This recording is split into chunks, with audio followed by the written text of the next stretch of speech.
And we are running tonight on a survival approach with Mr. Richard Scroggins from CentralTexasSurvival.com. Now, if you get the opportunity to go to Richard's site, have a look around. There's lots of great information, especially the information on the back pages or the archives.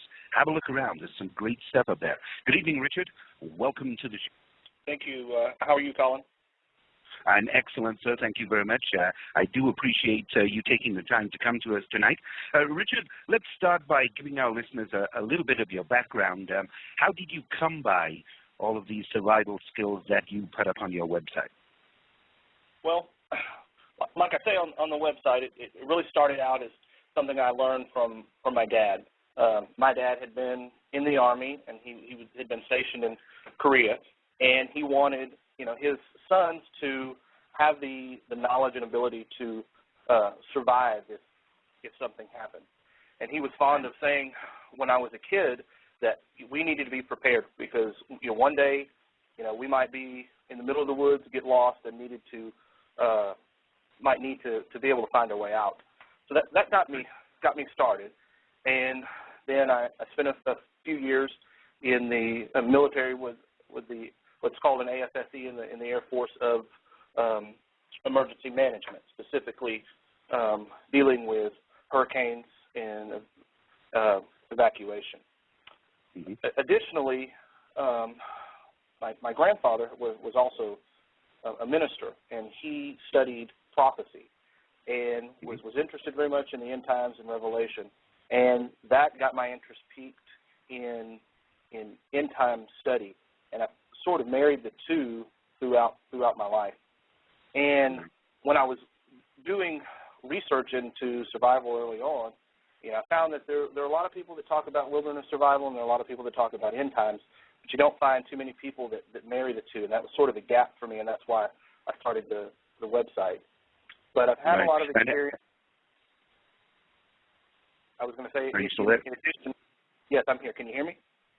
Yeah, we just got to bounce on the link there, but go ahead, sir. Okay. And then as well, I also worked for several years for an electric utility. So I had a lot of experience with grid, so that's why I also talk a lot on the website about grid failures, the state of the grid, power, backup issues, things like that. Well, I'm most certainly pleased that you have that information under your belt, Richard. So accepting the premise that a disaster or a catastrophe is not an if, but a when, and kind of using the Katrina and New Orleans as a model of failure. We're aware the electrical grid system in North America is strained at best, and a number of issues could bring it down, as we saw a few years ago on the eastern seaboard. What immediate dangers do you see on the horizon regarding the electrical grid that would necessitate being prepared to lose power? Well, it's not just theoretical. As a matter of fact, with the storm that just went through here in Texas, we had several days of mandatory rolling blackouts, especially in the big cities. I wrote an article about this. What's happened over the last few years in terms of the electrical grid is as we begin to rely more on technology, something that's called a SCADA system. It's an automated control system. We have begun to phase out some of the old manual switching equipment. And so what happens is if you have power failures that are large enough, everything relies on computer systems to control them. And in many cases, the reliance on computer systems is so heavy that the actual physical switches to reroute power no longer exist.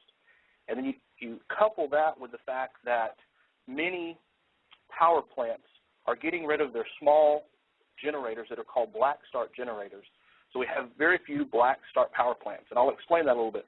What a black start is if you can think about it, it takes electricity to make electricity.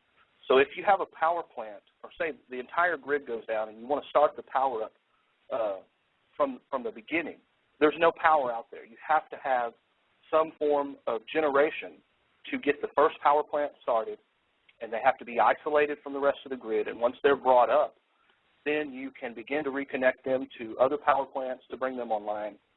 And these black start generators are not something that you just go down to Home Depot and buy. They're very large propane or natural gas power generators.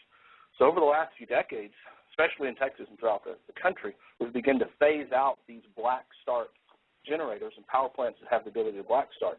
So we found ourselves in a situation that if we were to lose any particular grid, there's a tremendous amount of time that it will take to bring the power back online. One, because there are very few black start generating plants, and also because of the reliance on these computer control systems, these SCADA control systems. A lot of the manual switching that needs to be done to isolate the black start power plants and also to reconnect the grid will have to be done manually. And these crews could be in who knows what conditions, whether it be snow or rain or flooding, so it will greatly increase the time it would take to get the power back on. Mm-hmm. And not necessarily the grid would come alive. It would take, we're not talking just turning a switch and everything comes back on. This could be days, weeks, even months before they could get enough of the grid up to sustain itself. Am I correct? Well, yes, you are. And the reason is, again, because if the entire grid goes down, then you have to begin to first isolate the power plants that have the ability to black start. And then once they're up and running, then you can begin to interlink those power plants with other power plants. And then once all the power plants are powered up and running, then you can begin to give power back to the people, as it were, as you begin to build up the power on the grid.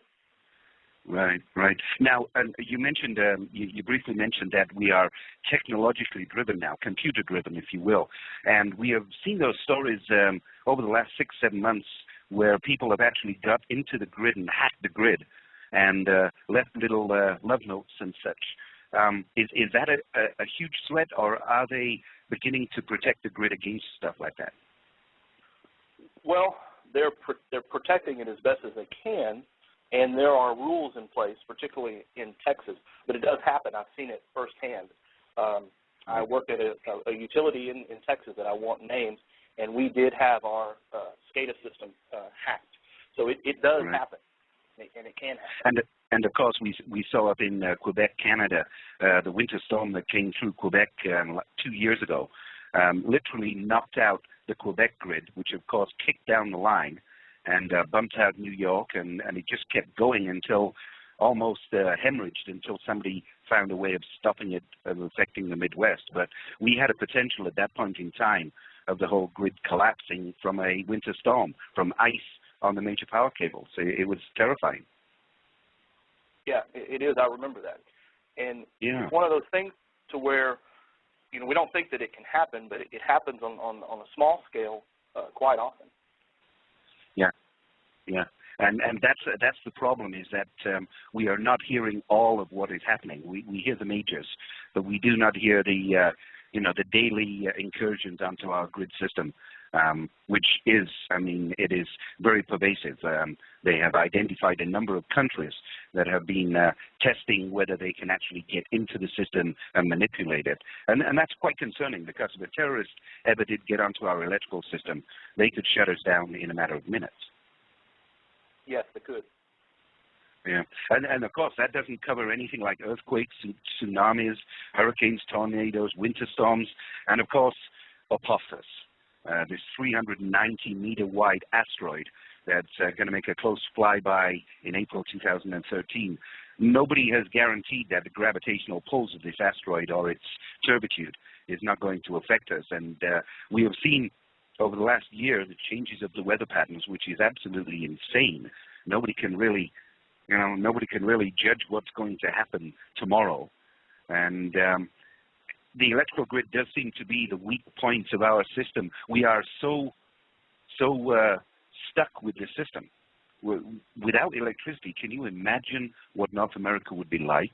What don't we use that involves electricity anymore? It's insane. Even down to our toothbrushes, for goodness sake. Well, our entire society revolves around electricity. We need it. It's identified in terms of, I can remember when we were doing the disaster recovery planning after 9/11, the U.S. government began to prioritize all of the utilities. And of course, electricity was the number one priority. We don't think about this. In other words, we have electricity and we take it for granted. And we don't think about everything that it impacts. And in other words, you think about it, your car runs on gasoline, but you can't run the pumps to pump the gasoline if you don't have electricity. Exactly. And if you can't pump the gas, you can't run the trucks that deliver food. And given the fact that the average store only keeps about 3 days' worth of food, if you can't bring in new supplies, pretty soon the stores run out of food. So very quickly, it can devolve. Yeah, they run out of, they do. Yeah, I was going to say there's a common saying among survivalists and in the community is that we're essentially 9 meals away from anarchy. And that comes from the fact that the stores only keep about 3 days' worth of food. And when that runs out, if there's no resupply, there's no more food. And also take into account that many of these stores are storing whatever supplies they do have in massive cooling fridges and refrigerators. And, of course, without electricity, there's a show on the History Channel up here in Canada, Earth After Man or something of that nature, where it shows where men no longer exist, there's no power. And it shows you how fast the supermarkets and the food stores, how fast the food rots. And funnily enough, the only thing that survives for about 50 years are Twinkies. So anybody out there that likes Twinkies, it's always something to stock up on, because even though they have probably 0 calories or 0 nutrition, Twinkies will last 50 years apparently. So, you know, a Twinkie will be the only thing left on Earth, and that's kind of a scary thing. I was watching Fox News and also NASA the other night, and they showed the Temple 1 asteroid. This thing is 3.7 miles wide, 6 kilometers. It has an orbital period of 5.5 years around our solar system. It's made one trip around the sun since the deep impact visit in 2004. And it's coming back, and they just sat a camera on that about 100 kilometers away overnight and took some photographs of Temple, and also of the Apophis. And absolutely fantastic to see what they're doing. But my gut instinct tells me they're testing for something that's incoming at a later date, possibly Planet X, Nibiru. But I can't see them going into that far deeper space if they don't think something is on the way in. Well, I would tend to agree. And that's why, you know, from the standpoint of a survivalist, to me, regardless of what the threat is, the preparation is essentially the same. And something I wanted to say, to revisit what we were talking about, you talked about Katrina earlier.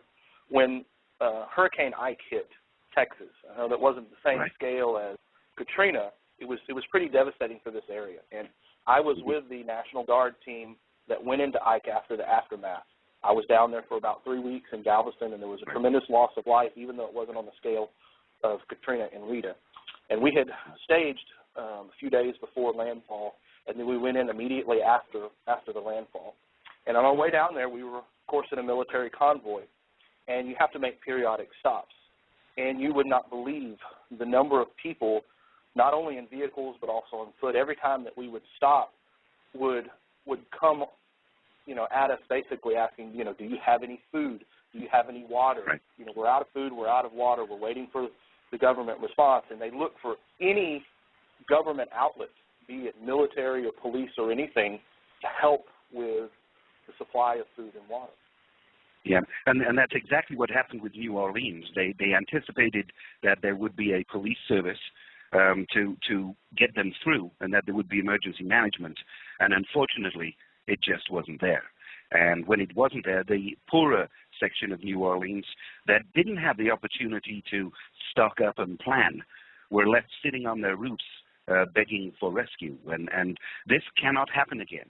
In a nation, 2 nations like Canada and the United States, with the affluence that we have to be prepared. We have to be prepared, as Baden-Powell said, for almost anything. We have to be prepared. And that's basically what tonight's show's all about for all of our people down in the virtual studio. We do appreciate you being down there, by the way. It's great to see you typing your faces up in the virtual studio room. And all of those people that are lined up as guests, if you could take the time to register as a listener with BTR, we certainly would appreciate it. It is not mandatory, but it does allow you to interact with the virtual studio and also interact with the show. I tell you what, Richard, let's take a quick break. When we come back, let's get into the meat and potatoes as you would say, about what somebody would need in their house to protect them and help them survive a disaster or a catastrophe. How does that sound? Okay. Okay, hang in there, sir. And we will be right back in a couple of minutes. So here's your first pee break for the night, because it does go back quite a ways, and there's a whole whack of interesting stuff out there. Now, Richard, before we get to the basic staples of what would be required in a home to survive, there is a statement down in the virtual studio about guns being legal or illegal. But if you get to the point of a cataclysmic event, I wouldn't think being able to produce a license for your firearm would be the greatest of your concern. Yeah, I seriously doubt it at that point.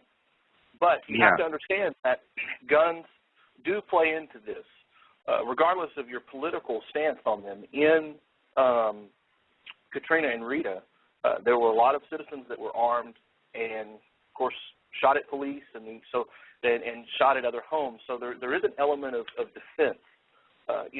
Survival is a multi-layered prospect. So defense definitely comes into that. Of course, I live in Texas where we like our guns regardless. But in a survival situation, no joking, it is a necessity to defend what you have. Of course, we would hope that people would prepare enough to be of a mind to be able to help others and to feed others. But if you can't prepare enough to feed yourself, you're certainly not going to be able to help other people. So the more prepared you are, the better your chances of survival and those around you. I agree 100%. I live in Canada where guns are absolutely taboo, according to the government, but I can attest to the fact that if it hit the fan, I'm about 7 minutes away from a cache of firearms that I would be able to defend myself and others with, if required, with the training to be able to do so. So I'm not too concerned regarding that as far as legal or illegal is concerned. If it's hit the fan, the police have got a heck of a lot more worrying to do than dealing with somebody that is permitted or not. I do happen to carry a permit, but that's beside the point. So let's look at the staples that we should have at home. Let's go for a week or a couple of weeks in our minds, although it could be a protracted experience. But I was reading on the emergency sites that 7 gallons of water per person per week. That's a gallon a day. That's a bare minimum that is required for each person in the household. That seems to be a lot of water, but when you think about it, we do use water for a lot of things. Yeah, so you use water not only for hydration, but also a part of that number includes some basic or occasional hygiene, brushing your teeth and those sorts of things. The human body can survive on about a pint of water a day for a short period of time, but you need more than that over a long period of time. Especially depending on the temperature, your body can consume up to 3 gallons a day if it gets hot enough. But what I wanted to do is break down, when we talk about the basics of survival, just real quickly, if you haven't heard, there's something that we call the rule of threes in survival, and that breaks down our priorities.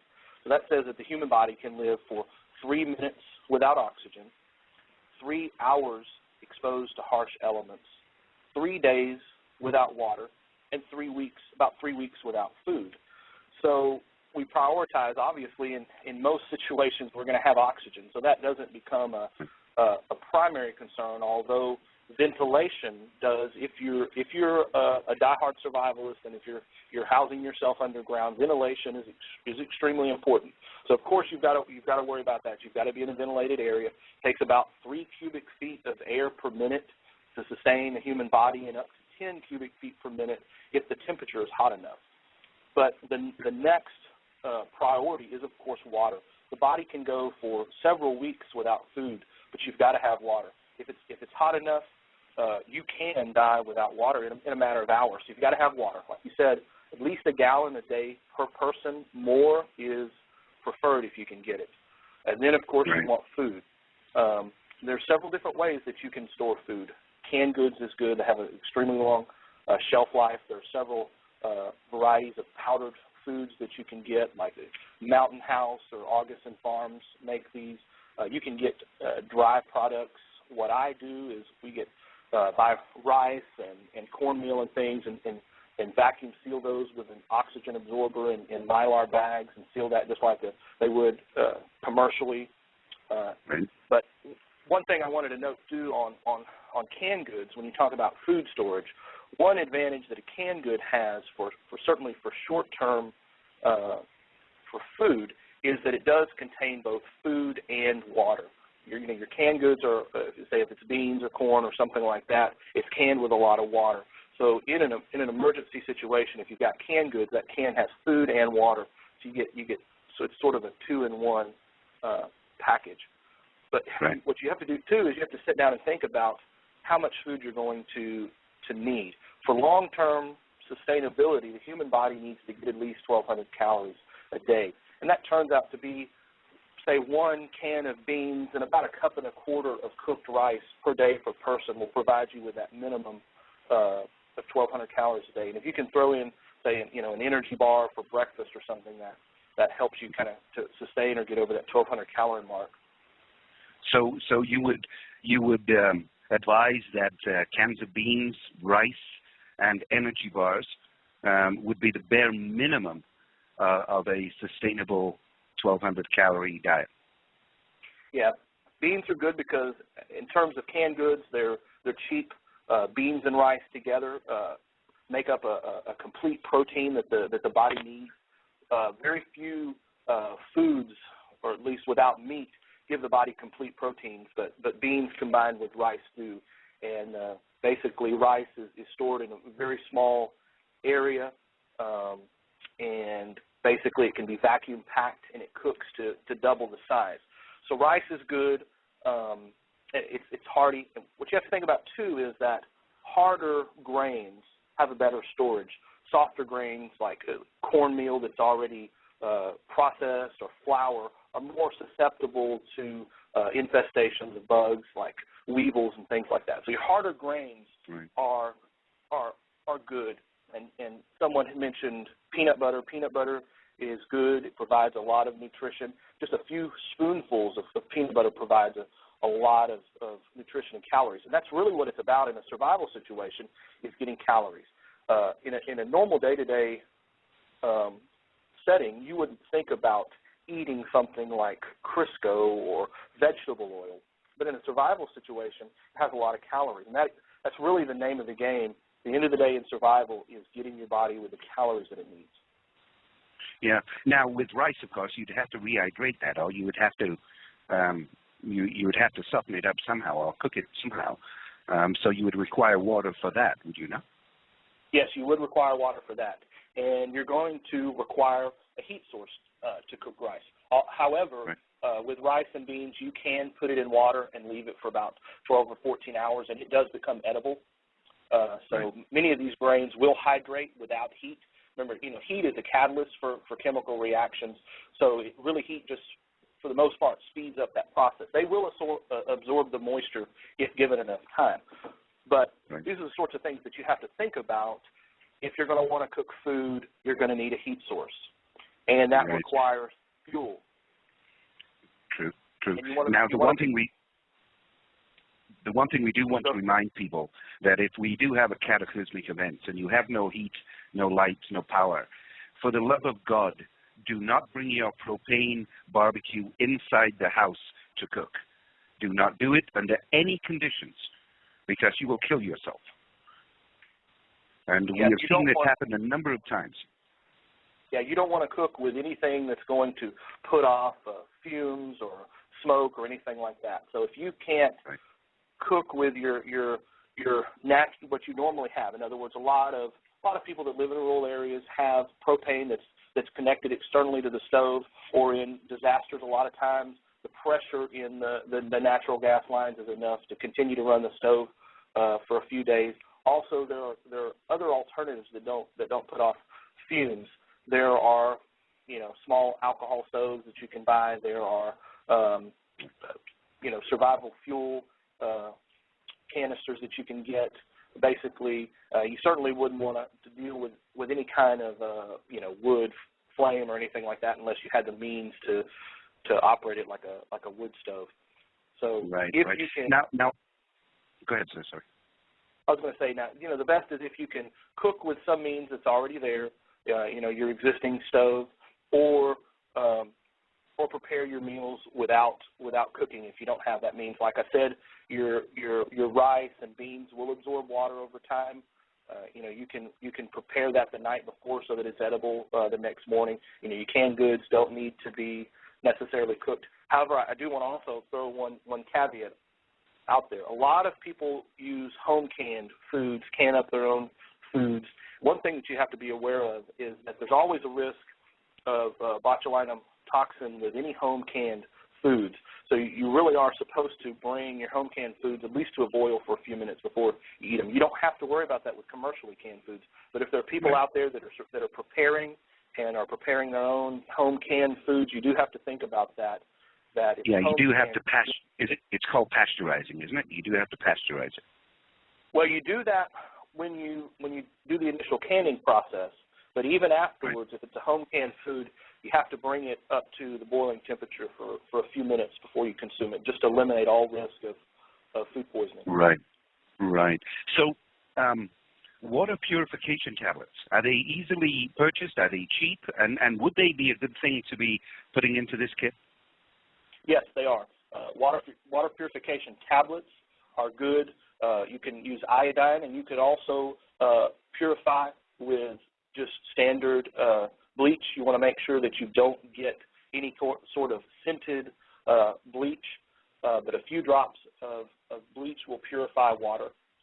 There are also some methods described on my site for filtering water. You can buy commercial filters, and you can also filter water with sand and charcoal if you're in a situation where you're in the wilderness and you've had a fire and you've got charcoal and, of course, sand nearby. You can filter your water that way and make it drinkable if you don't have the means to boil it.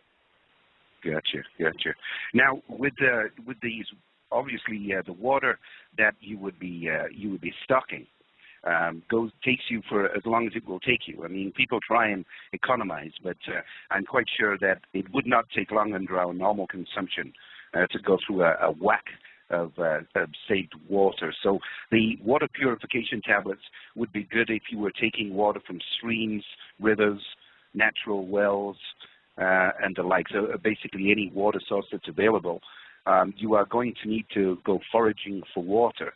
So you would need some kind of a water carrying system other than what you would have at the house. You could fill up your bathtub, but that's only going to give you X number of days of water. But you would need to be able to pack, if you will, a water source from one place to another. Are there bags out there in the emergency survival kits that permit you to carry liquids like that? Yes, there are. There are a number of plastic bags that you can get. They're the hard, like a vinyl plastic with a spout. They come in, up to 5-gallon sizes. There are also, I've got some plastic jugs that are similar to like a gas can, but they're made specifically for water. You can carry in that. So then you can bring that back to the house and purify it. And there are several other techniques that you need to use when you procure your water. It's best to filter your water with at least some rudimentary filter when you're getting the water. Even straining the water that you're getting through a cloth or a T-shirt can help to weed out any solids or large debris. So you wouldn't want to filter it, say, through a fabric or a T-shirt first, and then if you could even make an on-site sand filter at the location, filter through the sand, that will help get out as much bacteria and debris as possible. Again, if you're in a situation where there's fire, if you can use charcoal. Basically, charcoal is an excellent filter material. They even use it today in modern filtration systems. You'll find activated charcoal. Charcoal is very porous and collects even down to the level of bacteria. So charcoal is an extremely good filter for water. True, and it also makes a great camouflage for the face. But also, while we're talking about the food, also remember for all of those people out there that have pets, remember you have to feed them too.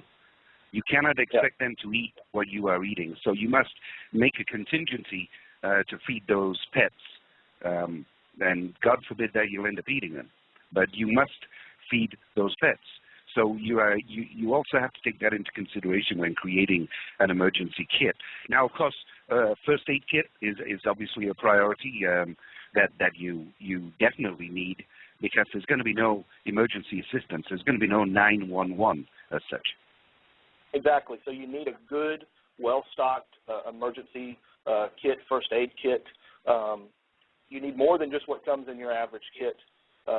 You need also a book that basically, if you can keep a book on either military emergency medical procedures or some sort of first aid manual, so that you're not going just off of your memory. There are a lot of good books that can show you how to on doing minor first aid, even up to surgery if it's necessary.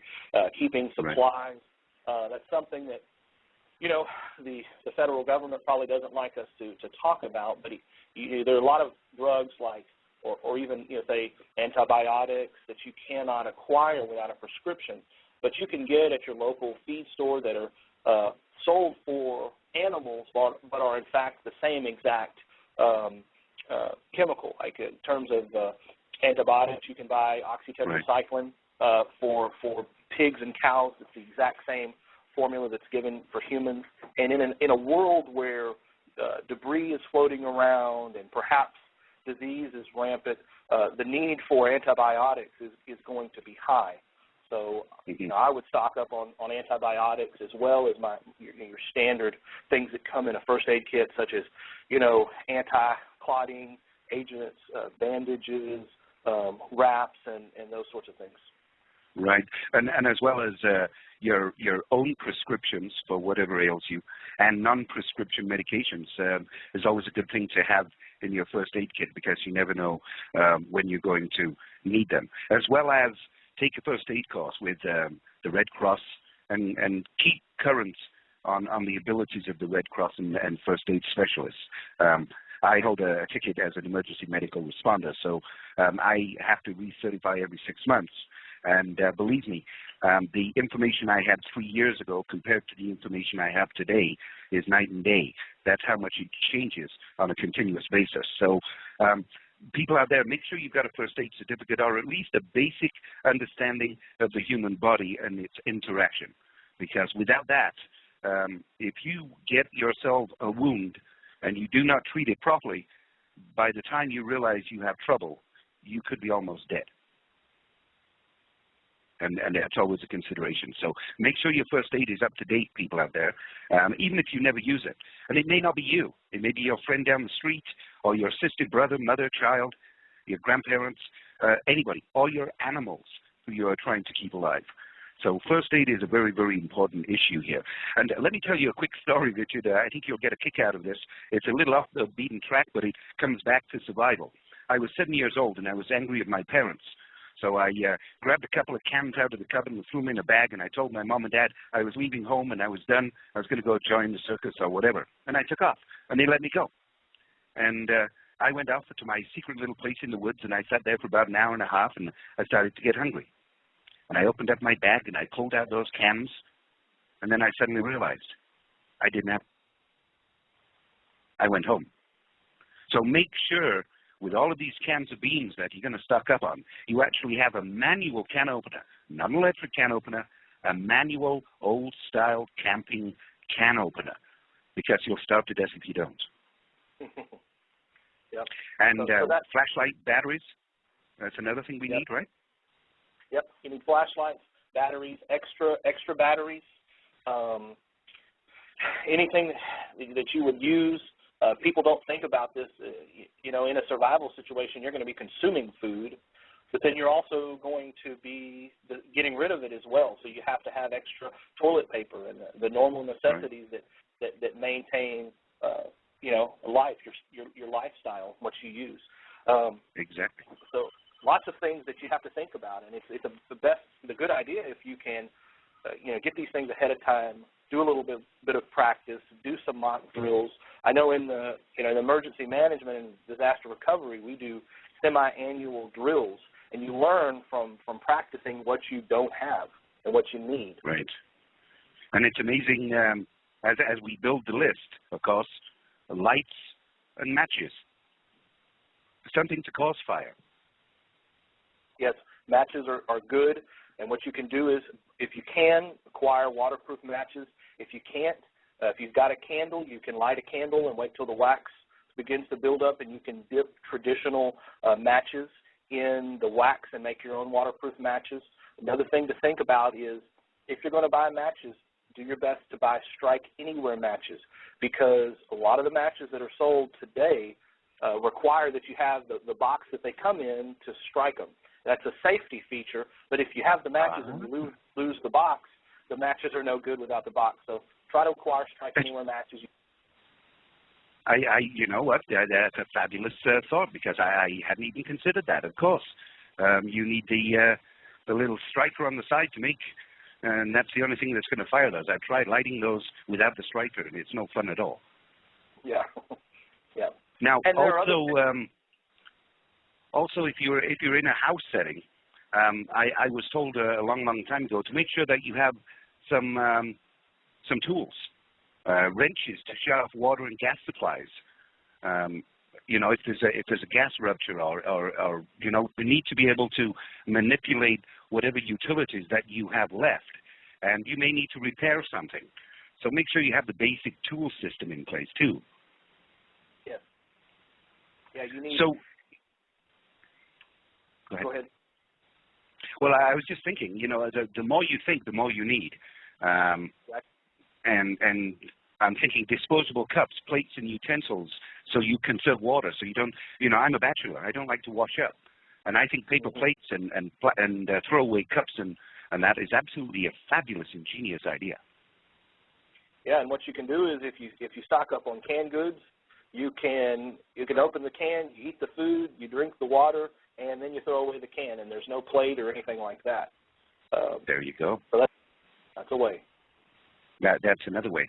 So, again, don't use any indoor or outdoor grills. You know, you can get carbon monoxide poisoning with that in a heartbeat. So keep those out of the house.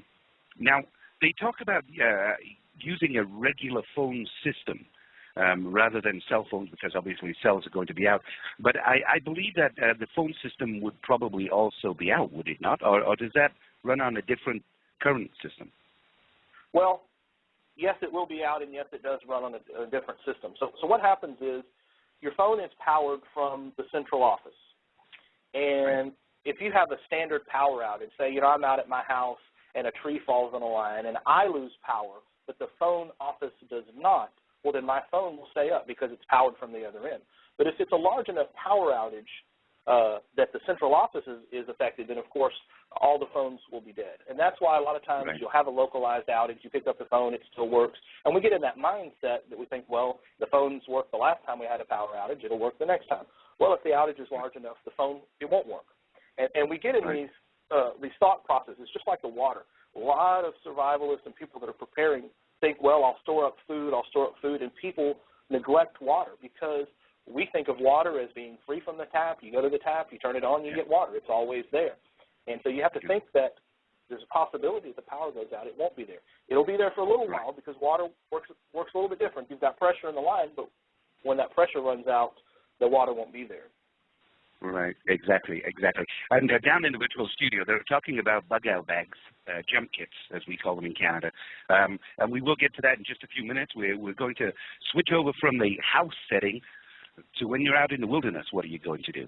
Because you don't have all of these abilities to store food. You're running pretty thin on the ground. So we will get to that in the next half an hour. So you people down in the virtual studio, thank you for reminding me.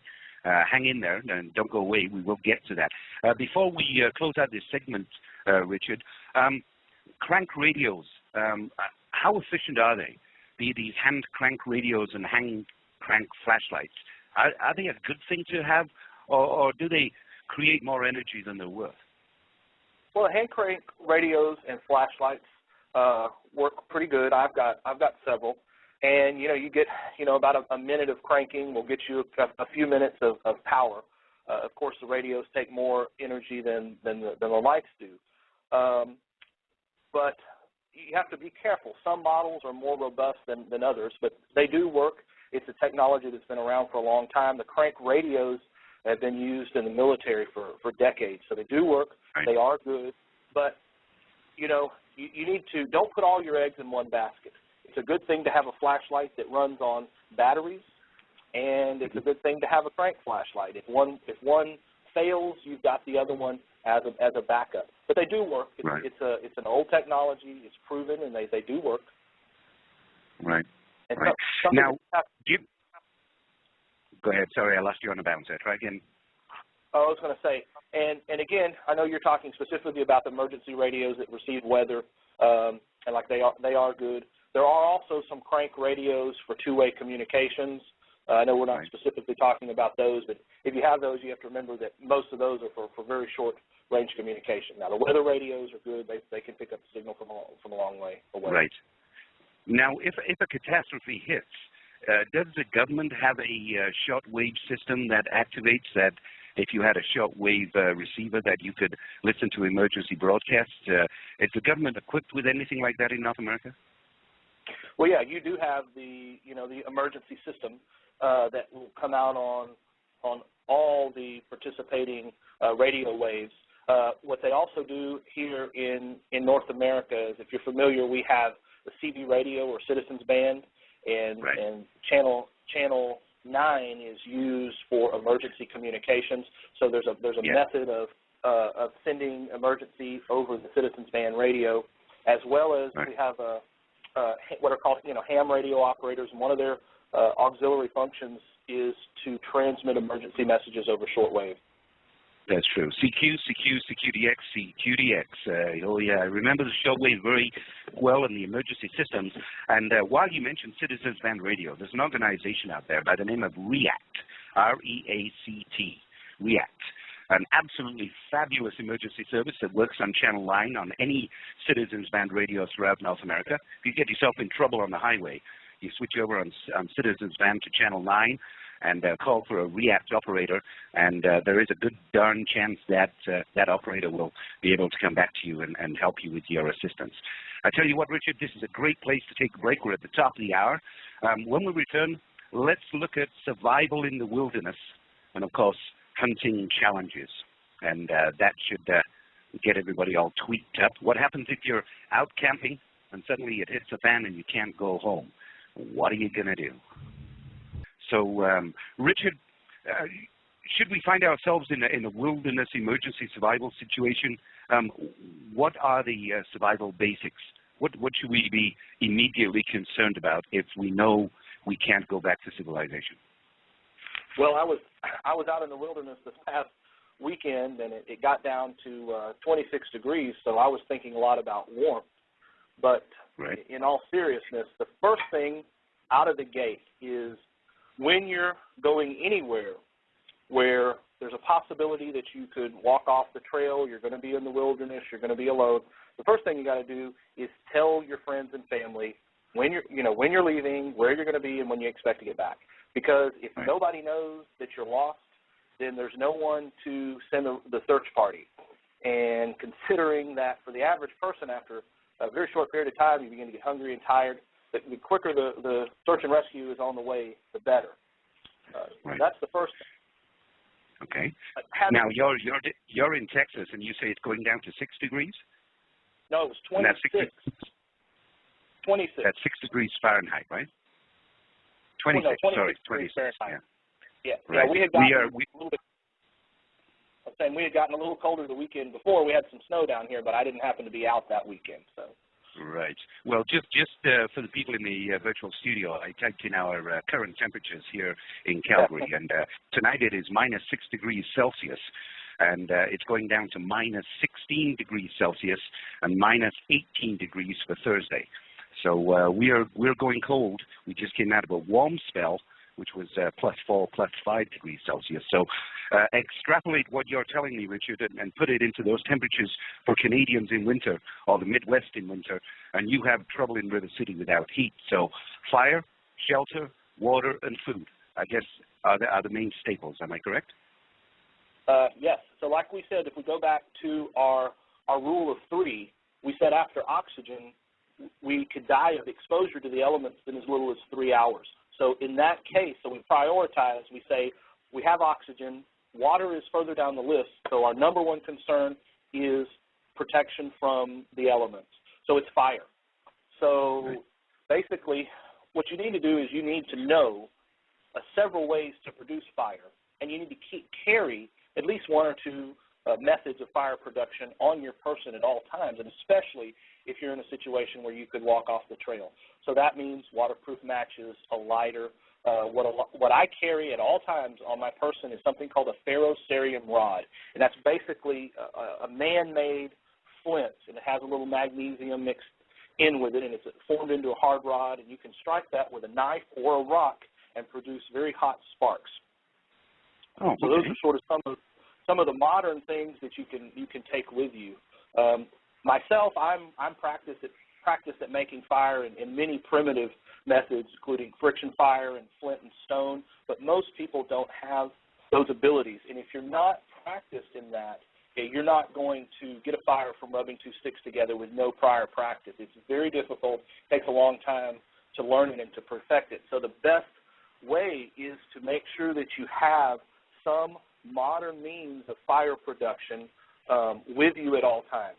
If you do happen to get out into the wilderness, you don't have any modern way of producing fire, your best bet is to go with a bow drill method, a primitive fire making method. And what you do is you're going to take a shoelace or some piece of string that you have. You're going to take a stick that has a normal bent bow shape, and you're going to tie that string between it kind of loosely. And then you're going to try to find some wood that's not rotten, but beginning the rotting process, because it has to be solid enough to work with, but it also has to be at a certain level of decomposition so that the ignition point is lowered. You want a wood that will ignite at around 300 to 400 degrees, and that takes a little bit of decomposition to do that. And then what you'll do is you'll cut yourself a small cylindrical piece of wood, maybe 6 or 7 inches long. You'll then take a flat piece of wood that we call the hearth, and you're going to cut a small cylindrical hole in it and in a place to the side to catch a spark. And then what you'll do is you'll find a stone or another piece of wood that you can apply pressure to the piece of wood that's cylindrical. We call the spindle. And then you're going to wrap your string around it and work the bow back and forth until the wood gets hot enough to produce an ember. You can look at, there's YouTube videos that show you how to produce this. It can be done. It's difficult, but if that's your last-ditch method, that's the easiest way to do it in the wild. But your best bet is to always carry a means of producing fire with you. And that's right. The number one thing, is to be able to produce the fire. Okay, so first of all, I would think that as you're producing the fire, then you would take an inventory of everything on your person so that you know what you have with you. And hopefully you have packed the right stuff at the right time. Obviously, you need some form of cutting tool, a knife or a hiker's axe or something of that to be able to shape and manipulate wooden limbs of trees and what have you, because you need to build a shelter. Am I correct? This would be your second requirement, is to find somewhere comfortable, warm, or as comfortable and warm as possible, where you can maintain your body heat and protection. Yeah. So what you want to do is, if you can find some sort of a natural wind block, okay, fallen over tree or something like that you can begin to build your shelter around. Of course, you'll want to use whatever is available. If you can cut down some tree limbs, or if there's some that are dead. Basically, the first thing is you've got to produce protection from the wind. It'll help you build your fire, and it'll cut down that wind chill factor. So you've got to get that down. Then you're going to want to build your fire in a method to where that heat will reflect off of some backing material, wood or stone, and then direct the heat from that fire towards your body. So what you'll see a lot of times, people will surround the fire with stones. The stones absorb that heat and then radiate it. And definitely you're going to have to take an inventory of what you have. So this depends on what our immediate need is. If it's so cold out there that we're going to die, We've got to get some shelter, and then we've got to get some fire. And then we can begin to assess what we have and start deciding on whether we're going to wait in place for rescue or if we're going to have to do a self-rescue and get out of there. And there's a few things, staples, that you need to have to affect either rescue by search and rescue team or on your own. So if you're building a survival kit for the wilderness, you do need a few things. So like you said, you need a means of producing fire. You need something to keep warm with, like a space blanket. You need a knife to cut with. If you can, you need rope. Parachute cord is thin and strong. You can carry that. If you're going to be rescued by search and rescue, you need a means of signaling, so a whistle or a mirror that can be shined at an approaching helicopter or plane. Those sorts of things you need to have in your pack. And if you got room, a few emergency bars don't hurt either. Right, and I think it goes without saying that even in an emergency situation out in the wilderness, it is vitally important that once you have your fire and your shelter, keep calm. The fire will give you a psychological contentment, if you will. It's one of the basic staples to settle a person's spirit. But keep calm, stay level-headed. Don't allow your fears or your non-knowledge to get carried away. In other words, don't try and trek out of a place where there's nobody around for 25 miles unless you have no other alternative but to head in that direction, correct? Exactly. So you've got to calm down. You've got to address the needs in the hierarchy. So in other words, you've got to get your heat, you've got to get your shelter, and then you can begin to assess what you need. If it's water, food procurement is actually pretty far down the list. Like we said, human body can go for several weeks without food, so water becomes very important. But if it's cold enough that there's snow and stuff on the ground, water procurement is a little more easier, although you need to make sure you see people on TV eating snow and things like that. You don't want to do that. When you eat snow, it actually cools the core of your body down way too fast. You don't want to eat snow. You want to let it melt to as close to room temperature as you can before you consume it. You don't want to consume cold snow. But once you get a few of those basics, then you can begin to formulate a plan. You can see what you have in your gear or in your pack. Hopefully you've got a 1 or 2 day supply of stuff that you took camping with you. Then you can begin to address moving, because chances are you're probably going to need to move at least some distance. So if you're planning on waiting for rescue, you're going to need to get into some sort of a clearing or an opening. So after you've survived that first night and you've stayed warm, and basically with not just your shelter, but remember that anything that you can get to insulate yourself, leaves, if it be pine limbs, any limbs and needles, you want to lay those down to sleep on, as well as cover yourself up with, insulate from the ground and then insulate from a bug.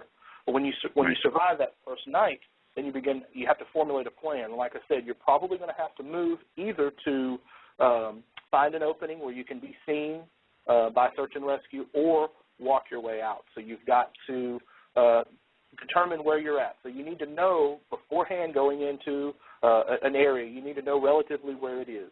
You need to know relatively where the close highways and towns are, so that when you get your bearings, you determine where your directions are, the cardinal points, north, south, east, and west, that you'll have a general direction to go. I've got some posts on how to find your direction if you don't have a compass at my website. So once you do that, then you can begin to you decide whether you're going to stay or go, and then get your way out. Hopefully, you'll walk in a downhill direction, find a stream, and walk out along that stream if you decide to self-rescue. Exactly. And if you do need to waterproof your shelter, people don't realize, but good wet clay or mud is always lather that on the roof, on the limbs and the boughs and the leaves or whatever it is you're using to cover the roof of the shelter with. Wet clay or mud is a great waterproofer. It won't last long, but it will last you long enough to get you through a rainy night or what have you.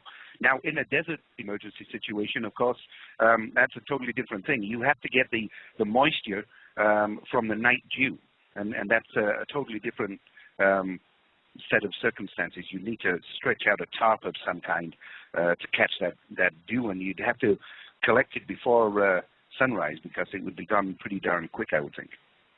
Yeah, so, that's one thing that's suggested to keep in a survival kit as well is plastic or plastic bags. There's a couple of things that you can do. Of course, a lot of people have seen where you can, you can lay out a plastic tarp and weight it down with, dig a hole and weight it down with a rock, and you'll collect the dew.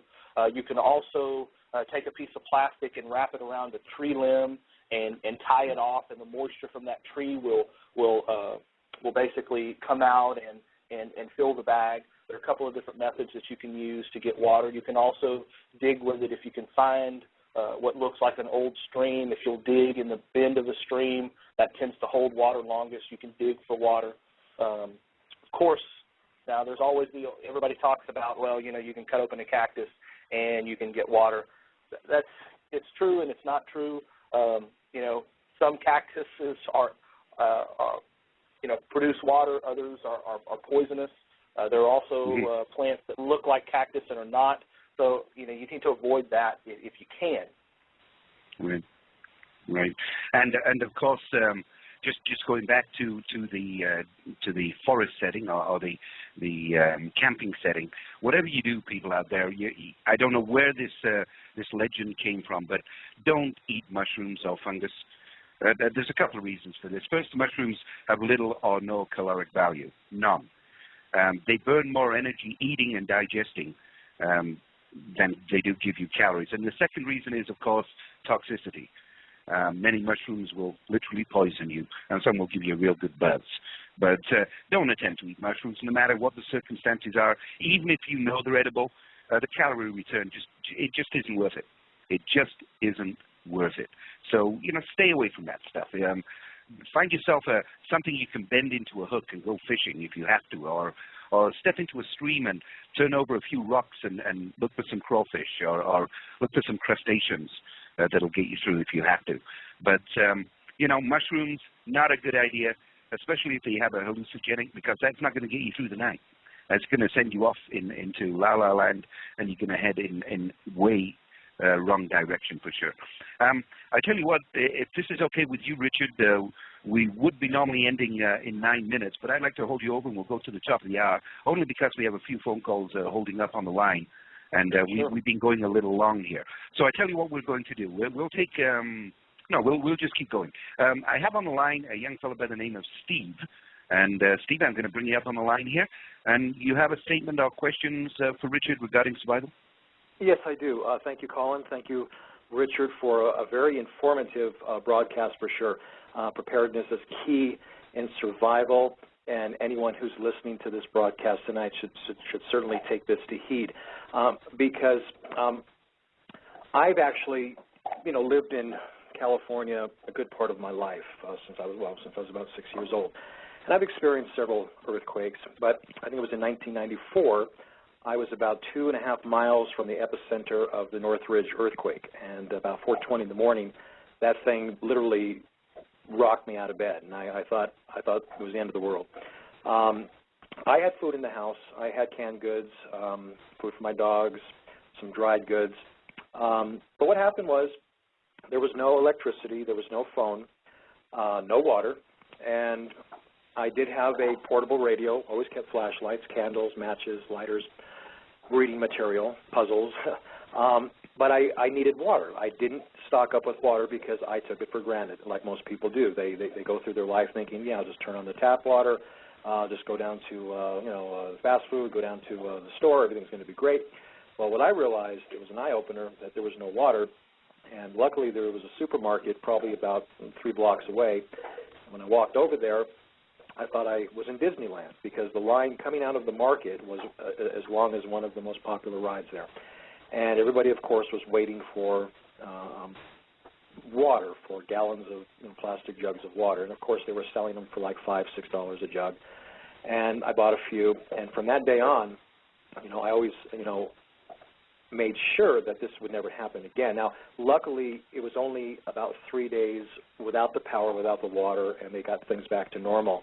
So what I do now is I make sure, that I have my water. I rotate the water because, you can't keep it forever. My dog has food. I've got canned goods. There's a store that sells a lot of bulk items, so I stock up on sunflower seeds, granola.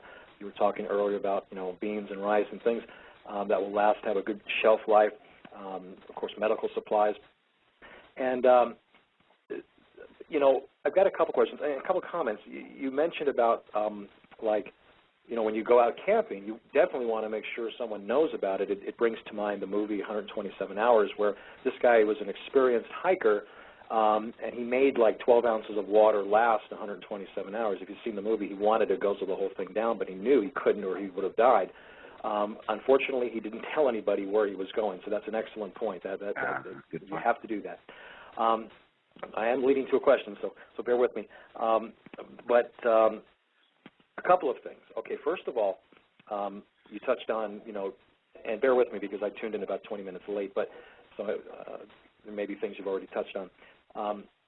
But outside of the home and besides camping, if you're in your car and let's say you're in the city and you're driving, from work and from work to your home is 20 miles and everything goes topsy-turvy, in your trunk, you better have some good hiking boots because your dress shoes aren't going to cut it. You better have basically what you have at home, some water, blankets, jackets, gloves, medical supplies. So always keep, flashlights, everything. You keep that in your car trunk as well because you never know where and when something like this could happen. The thing I wanted to ask you, Richard, was this. I live in the desert. You also talked about that with Colin. And, I've grown some, a couple of years ago, I planted an apricot tree, and amazingly, it produces a plentiful amount of apricots only 1 month a year, May.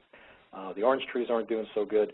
I planted peppers, I planted tomatoes, and they did yield a nice crop for like one season, then they all kind of died out. My soil is pretty much clay and bedrock. It's hard. I've cultivated as much as I can. My question is a couple things. First of all, tell me what, and your listeners, what are these survival seeds, and what's the difference between the survival seeds and just ordinary seeds? How are they more beneficial? And also, let's say, you stock up on food, you stock up on water, you're good to go, and okay, so it's an earthquake and you get by it, in 3 days, a week, whatever. But long term, where all of your food supplies run out, it reminds me of that movie, The Road, where they turn to cannibalism, and God forbid that happens, because you can do these survival seeds keep yielding, season after season, and so that you'll always have food for it until things hopefully get back to normal. And basically, because once your food supply is gone, it's going to run out eventually if you can't get food at your local stores. What do you do? What, is it just a worst case scenario, doomsday, or what can we do? Okay, well, that's two good questions. So let me start with the survival seeds. So what those are they're non-genetically modified seeds and non-hybrid seeds. So what happens is, basically, they call them heirloom. So that means those are plants that will produce a seed that will grow true from seed. In other words, if you make a tomato from an heirloom seed, it will produce tomatoes, and the seeds in that tomato will produce more tomatoes. Unfortunately, a lot of companies like Monsanto have produced these either genetically modified or hybrid seeds that produce a plant that doesn't have the ability to reproduce. So they're a one-season only crop.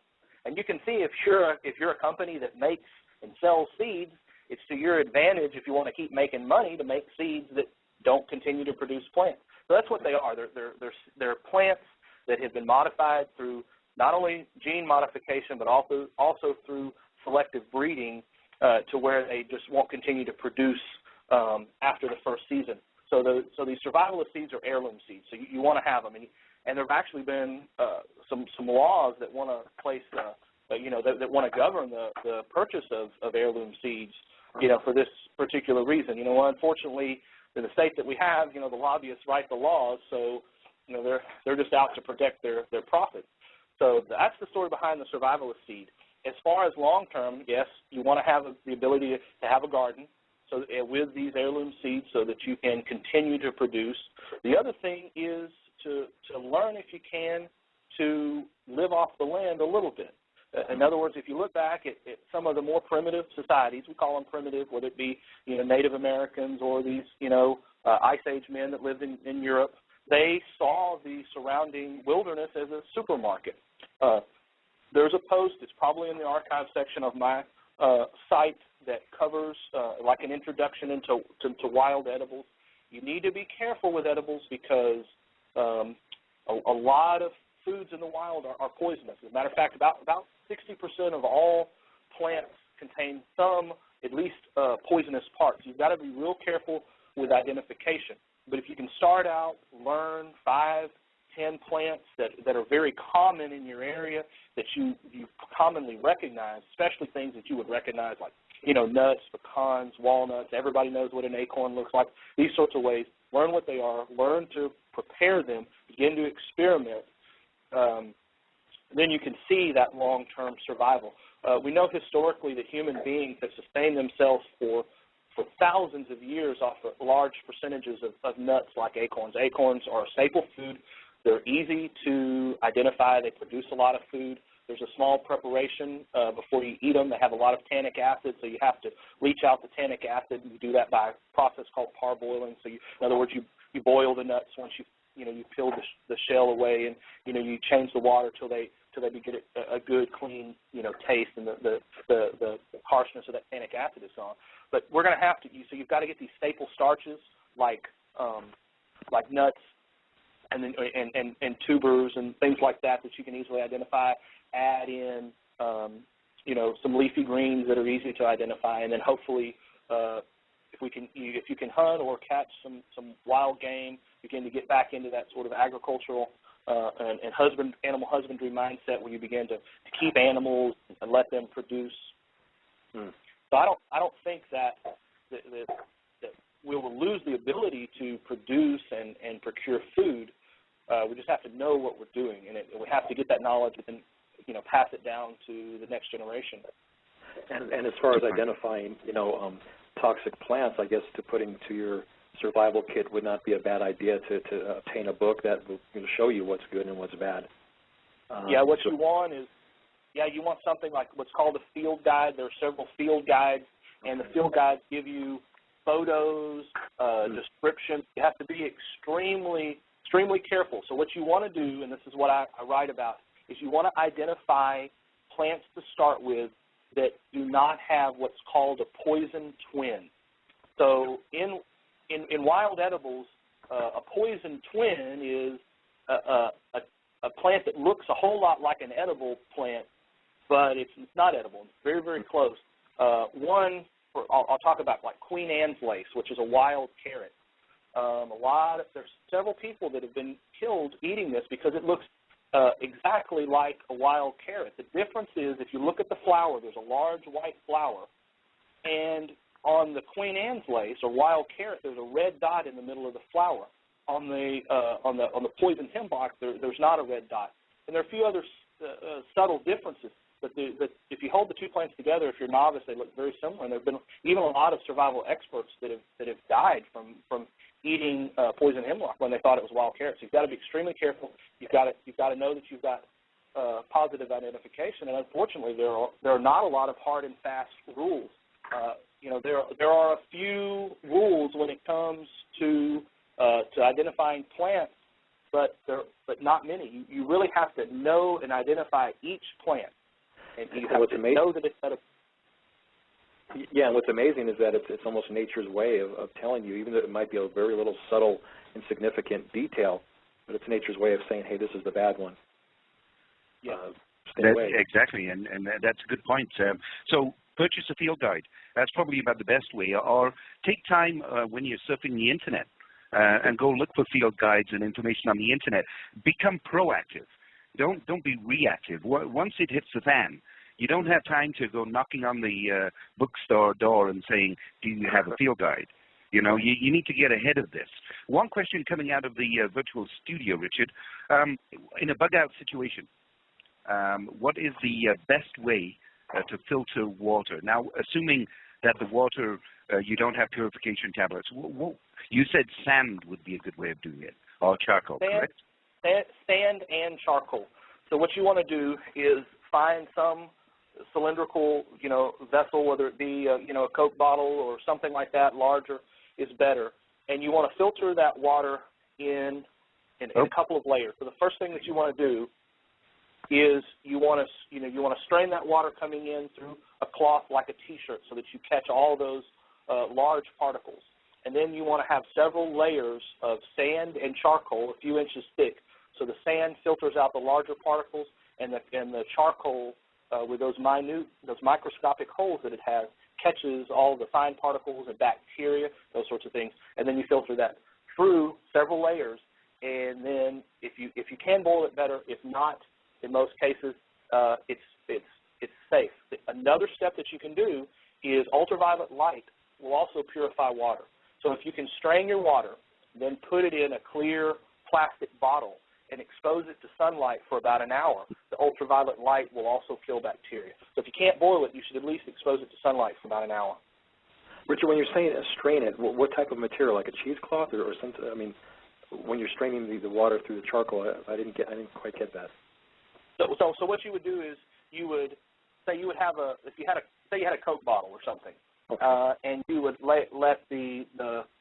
keep the cap on it, and you would poke a small hole in the cap, and then turn it over and cut the flat part of the bottom off, plastic bottle. And then, starting there, you could put a little bit of charcoal at the bottom, and then a couple of inches of sand, and then a few inches of charcoal, and then a few inches of sand till you get at the bottom.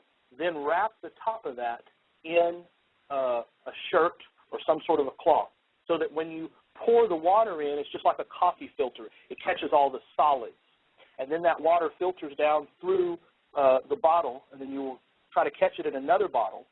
Then when you have that purified water in the second bottle, then you can leave it exposed to sunlight for about an hour and let the ultraviolet light continue to purify that. And after about an hour exposed to sunlight, that water is safe to drink. Of course, it's best to boil if you can, but the ultraviolet light will also purify it. Very good. Richard, what is your website? The website is www.centraltexassurvival.com, and there should be a link there on the Blog Talk Radio page. Yes, there is, and there's also a link down in the virtual studio, Steve, and we will be doing some follow-up with centraltexassurvival.com and some links through Radio. Probably be up by tomorrow morning with a quick recap of tonight's show. Anything else you'd like to ask Richard, Steve, while you're still on the line? No, I answered all my questions, and I just wanted to say that, again, this format is great because, there's so much information coming out in a short span of time, 3 hours. But what I like about this is that you can go back later in the night or the next day and listen to the broadcast again and pick up things that you didn't, hear the first time, or if you missed it for 20 minutes like I did. So, again, just kudos to you, Colin, and the Night Zone Radio, Radio, and all your guests. They're very informative. I just really appreciate it very much. Thank you very much. Thank you very much. I do appreciate your time, Steve. And Richard, as we head into the final 20 minutes, there's so much information to get out there. It's next to impossible to be able to cover everything. But I think it's important that people realize that there are websites out there for anybody that's looking for information on survivalists. Go check Richard's site, centraltexassurvival.com, but also just go look at ehow.com. Some great information up there for the information that you need to survive.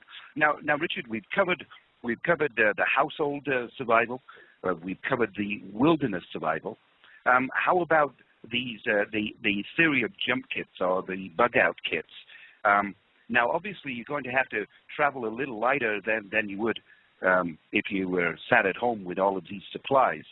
So the basic necessities, again, would be the first aid kit, obviously. That would be right at the top of the list, I would think. Yeah, so, you want first aid. You want a little bit of water. You want a means to produce fire. You want a means to signal for rescue. You want an emergency blanket, so some way to keep warm, a rope, those sorts of things. Something else, too, just to talk about this, there are really two types of, there's bug-out bags, if you will. You have a bug-out, which means, you're at your house, things are bad, and you need to go somewhere else, you bug out. And then there's a concept of something that's called a bug-back bag, which means you're out and about, you're at work, you're trying to get home where your supplies are.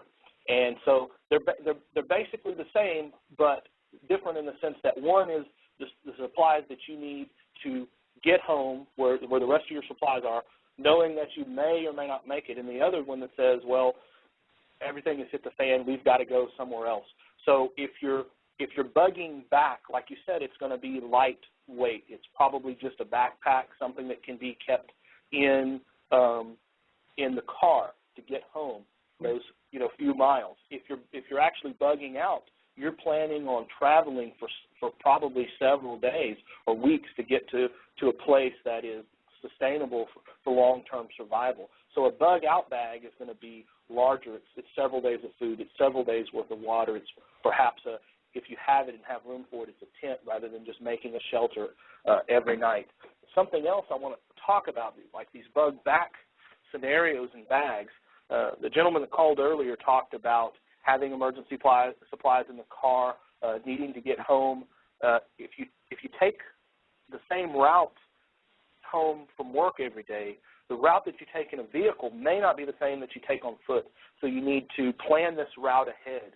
You need to know which route you're going to take. You need to know where the sources of water are along the way. You need to know where it's safe to hide out if you need to. You need to let your family know the route that you've planned to take. Myself, I have a route that I've planned from my place of work to my home. My wife knows the route that I'm going to take.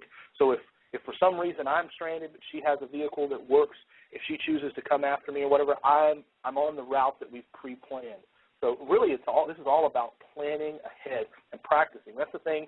Like in the military, what you do is you get together and you practice the same thing over and over and over and over again, and then you do the same thing over and over and over and over again until it becomes second nature.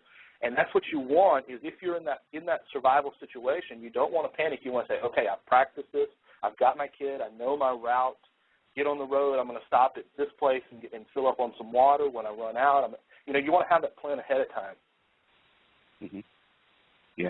Yeah, definitely. The idea of, well, I'll get to that bridge. I'll cross that bridge when I get to it. A cataclysmic event could happen in a blink of an eye. It doesn't have to be warned by the government. It may not be seen as coming. It just happened. And when those events happen, you have to be prepared. It's a Baden-Powell theory. You have to be prepared for anything that could possibly happen, because it most probably will. It's not a matter of if, as we said at the beginning of the show. It's a matter of when you are going to need your emergency management skills. And planning it and having your family understand the plan, even if it's only a matter of a kitchen fire or a fire in the house. How do you get out of the house? Where are your exit points? Where will you muster so you know everybody is safe? How do you do this? And people, unfortunately, Richard, in today's society, we live on the Internet. We anticipate all of the bells and whistles of our life to be running when we need them. And when they are not, what do you do? And I think that's where we are tonight, Richard. And I believe me, I am truly grateful for tonight's show, because there are millions, if not billions, of people out there not expecting to have to go into an emergency status. And when you do go into the emergency status, there has to be a core amount of people that are prepared to respond and have the ability to respond, especially regarding first aid. There's going to be injuries. There's going to be sickness. And yes, there is going to be death. And you have to be able to deal with these issues. And Richard, I've been through your website. I think I've raked and pillaged it over the last couple of weeks. And the information that I've got from there, I've got to tell you, it's absolutely amazing. And Richard, I just received a quick text from the American Red Cross.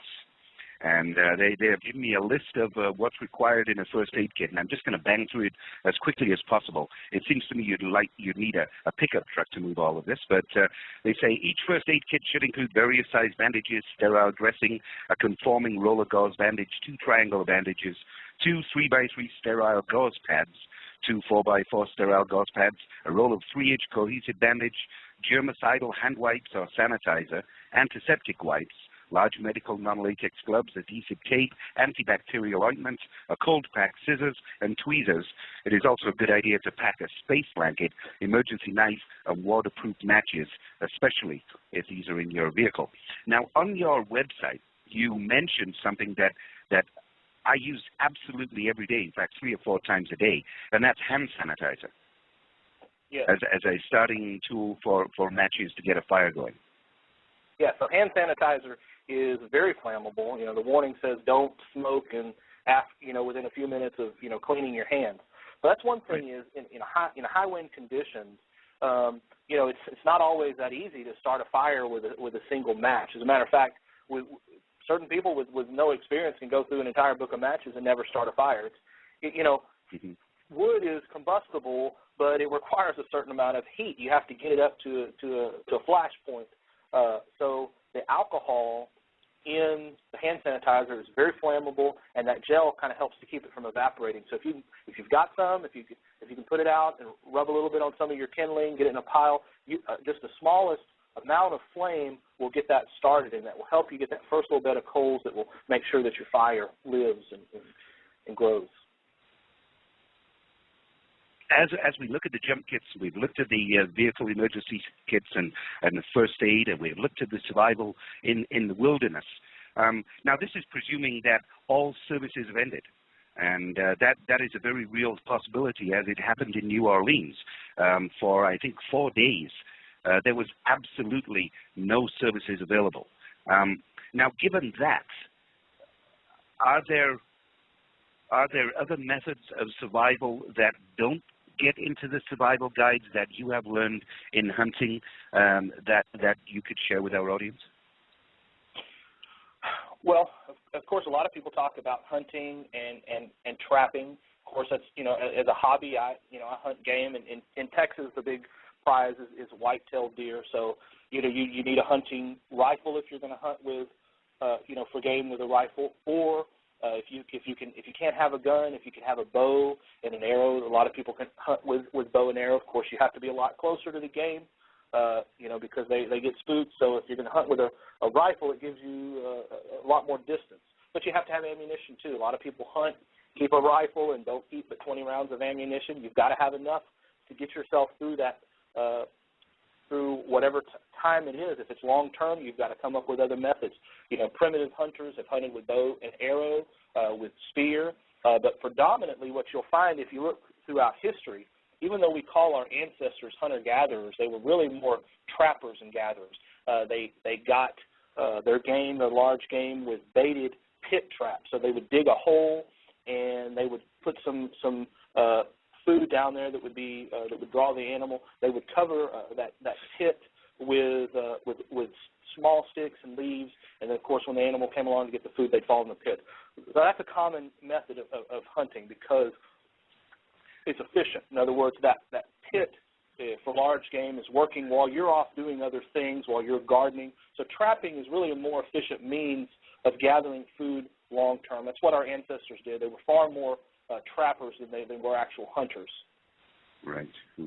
And are there any fish in our streams and rivers and ponds that are poisonous that you know of, or is it all fair game to eat? Yeah, as far as I know, there are no poisonous freshwater fish. There are poisonous saltwater fish, but as far as I know, there are no poisonous freshwater fish.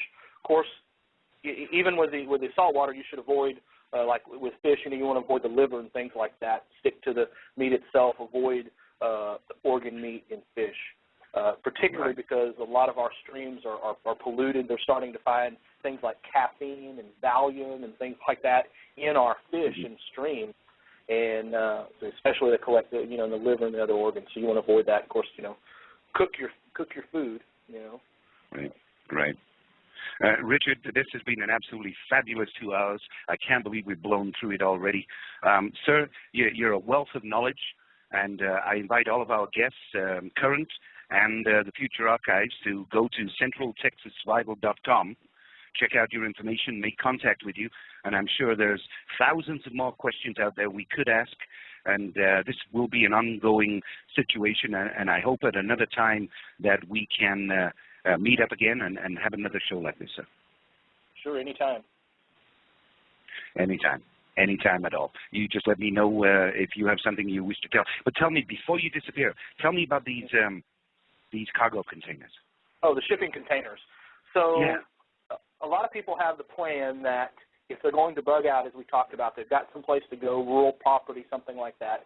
And shipping containers, these metal boxes that we use to ship goods back and forth to China and stuff like that. They're metal, essentially not rust-proof, but very rust-resistant steel boxes. And you can lock them and store food in there. And they're also good for form, for if you want to bury them underground. They require a little bit of engineering. You can look into it and, you know, encase them in concrete or cover them with earth, whatever you want to do. Again, it requires a little bit of engineering. I have several myself. They're very good. They're modular. They're an instant structure. That's why you're starting to see them crop up in home building and in apartment building, because you can buy these cargo containers. They're also called connexes very cheaply. You can have them delivered to your land. They become an instant building shelter that's lockable. You can store your food if you want to store it in a bug-out location. And again, you can bury them if you need to. And they're a very quick and efficient and cheap way to get something up quick. Right. Good idea. Richard, thank you very much for your time, sir. And as I said before, anytime you let me know, and we'll schedule a show on survival, because it is very, very important. Thank you for your time tonight, sir. And thank you for having me. It's been a pleasure. Ladies and gentlemen, Richard Scroggins from centraltexassurvival.com. Check out his website, because it is amazing. And just quickly, we're going to go through a quick list here. If you're at home, basic stores that you need for a week: 7 gallons of bottled water per person or pet. That's a gallon a day. That's enough for a week. Water purification tablets for extra emergency water supplies. Food for a week, which doesn't need water to heat or prepare. Don't forget the pet food. First aid kit, prescriptions, non-prescription medications, a manual can opener, flashlights with fresh batteries, battery-powered lanterns. Try and avoid candles. It consumes oxygen.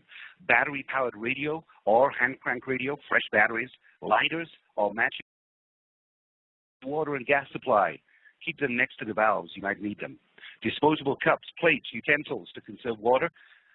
Stay away from candles. Emergency services may not be available to respond to fires. Don't use indoor grills. You could give everyone carbon monoxide poisoning. Know how to treat your water supply, emergency water supply, for extended periods.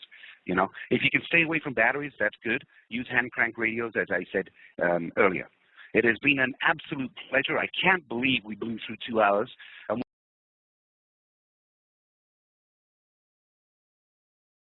And we are running tonight on a survival approach with Mr. Richard Scroggins from centraltexassurvival.com.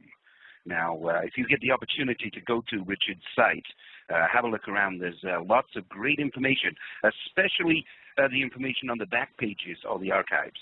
Have a look around. There's some great stuff up there. Good evening, Richard. Welcome to the show. Thank you. How are you, Colin? I'm excellent, sir. Thank you very much. I do appreciate you taking the time to come to us tonight. Richard, let's start by giving our listeners a little bit of your background. How did you come by all of these survival skills that you put up on your website? Well, like I say on the website, it really started out as something I learned from my dad. My dad had been in the Army, and he had been stationed in Korea, and he wanted his sons to have the knowledge and ability to survive if something happened.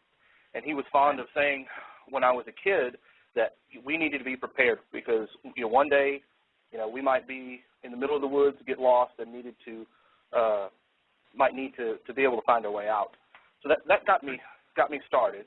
And then I spent a few years in the military with with the what's called an AFSC in the Air Force of emergency management, specifically dealing with hurricanes and evacuation. Mm-hmm. Additionally, my grandfather was also a minister, and he studied prophecy and was interested very much in the end times and Revelation, and that got my interest piqued in end time study, and I sort of married the two throughout my life. And when I was doing research into survival early on, I found that there are a lot of people that talk about wilderness survival, and there are a lot of people that talk about end times, but you don't find too many people that marry the two, and that was sort of a gap for me, and that's why I started the website. But I've had a lot of experience. I was going to say, are you still there? In addition, yes, I'm here. Can you hear me? Yeah, so we just got to bounce on the link there, but go ahead, sir. Okay. And then as well, I also worked for several years for an electric utility. So I had a lot of experience with grid, so that's why I also talk a lot on the website about grid failures, the state of the grid, power, backup issues, and things like that. Well, I'm most certainly pleased that you have that information under your belt, Richard. So accepting the premise that a disaster or a catastrophe is not an if, but a when, and kind of using the Katrina and New Orleans as a model of failure. We're aware the electrical grid system in North America is strained at best, and a number of issues could bring it down, as we saw a few years ago on the eastern seaboard. What immediate dangers do you see on the horizon regarding the electrical grid that would necessitate being prepared to lose power? Well, it's not just theoretical. As a matter of fact, with the storm that just went through here in Texas, we had several days of mandatory rolling blackouts, especially in the big cities. I wrote an article about this. What's happened over the last few years in terms of the electrical grid is as we begin to rely more on technology, something that's called a SCADA system. It's an automated control system. We have begun to phase out some of the old manual switching equipment. And so what happens is if you have power failures that are large enough, everything relies on computer systems to control them. And in many cases, the reliance on computer systems is so heavy that the actual physical switches to reroute power no longer exist. And then you couple that with the fact that many power plants are getting rid of their small generators that are called black start generators. So we have very few black start power plants, and I'll explain that a little bit. What a black start is if you can think about it, it takes electricity to make electricity. So if you have a power plant, or say the entire grid goes down and you want to start the power up from the beginning, there's no power out there. You have to have some form of generation to get the first power plant started, and they have to be isolated from the rest of the grid. And once they're brought up, then you can begin to reconnect them to other power plants to bring them online. And these black start generators are not something that you just go down to Home Depot and buy. They're very large propane or natural gas powered generators. So over the last few decades, especially in Texas and throughout the country, we've begun to phase out these black start generators and power plants that have the ability to black start. So we found ourselves in a situation that if we were to lose any particular grid, there's a tremendous amount of time that it will take to bring the power back online. One, because there are very few black start generating plants, and also because of the reliance on these computer control systems, these SCADA control systems. A lot of the manual switching that needs to be done to isolate the black start power plants and also to reconnect the grid will have to be done manually. And these crews could be in who knows what conditions, whether it be snow or rain or flooding, so it will greatly increase the time it would take to get the power back on. Mm-hmm. And not necessarily the grid would come alive. It would take, we're not talking just turning a switch and everything comes back on. This could be days, weeks, even months before they could get enough of the grid up to sustain itself. Am I correct? Well, yes, you are. And the reason is, again, because if the entire grid goes down, then you have to begin to first isolate the power plants that have the ability to black start. And then once they're up and running, then you can begin to interlink those power plants with other power plants. And then once all the power plants are powered up and running, then you can begin to give power back to the people, as it were, as you begin to build up the power on the grid. Right, right. Now, you mentioned, you briefly mentioned that we are technologically driven now, computer-driven, if you will. And we have seen those stories over the last 6-7 months where people have actually got into the grid and hacked the grid and left little love notes and such. Is that a huge threat, or are they beginning to protect the grid against stuff like that? Well, they're protecting it as best as they can, and there are rules in place, particularly in Texas. But it does happen. I've seen it firsthand. I work at a utility in Texas that I won't name, and we did have our SCADA system hacked. So it does happen, and it can happen. And of course, we saw up in Quebec, Canada, the winter storm that came through Quebec 2 years ago, literally knocked out the Quebec grid, which of course kicked down the line and bumped out New York, and it just kept going until almost hemorrhaged, until somebody found a way of stopping it affecting the Midwest. But we had a potential at that point in time of the whole grid collapsing from a winter storm, from ice on the major power cables. It was terrifying. Yeah, it is. I remember that. And yeah, it's one of those things to where, we don't think that it can happen, but it happens on a small scale quite often. Yeah, yeah. And that's the problem, is that we are not hearing all of what is happening. We hear the majors, but we do not hear the the daily incursions onto our grid system, which is, it is very pervasive. They have identified a number of countries that have been testing whether they can actually get into the system and manipulate it. And that's quite concerning, because if a terrorist ever did get onto our electrical system, they could shut us down in a matter of minutes. Yes, they could. Yeah, and of course that doesn't cover anything like earthquakes, tsunamis, hurricanes, tornadoes, winter storms, and of course Apophis, this 390-meter wide asteroid that's going to make a close flyby in April 2013. Nobody has guaranteed that the gravitational pulls of this asteroid or its turbitude is not going to affect us, and we have seen over the last year the changes of the weather patterns, which is absolutely insane. Nobody can really judge what's going to happen tomorrow. And the electrical grid does seem to be the weak point of our system. We are so stuck with the system. Without electricity, can you imagine what North America would be like?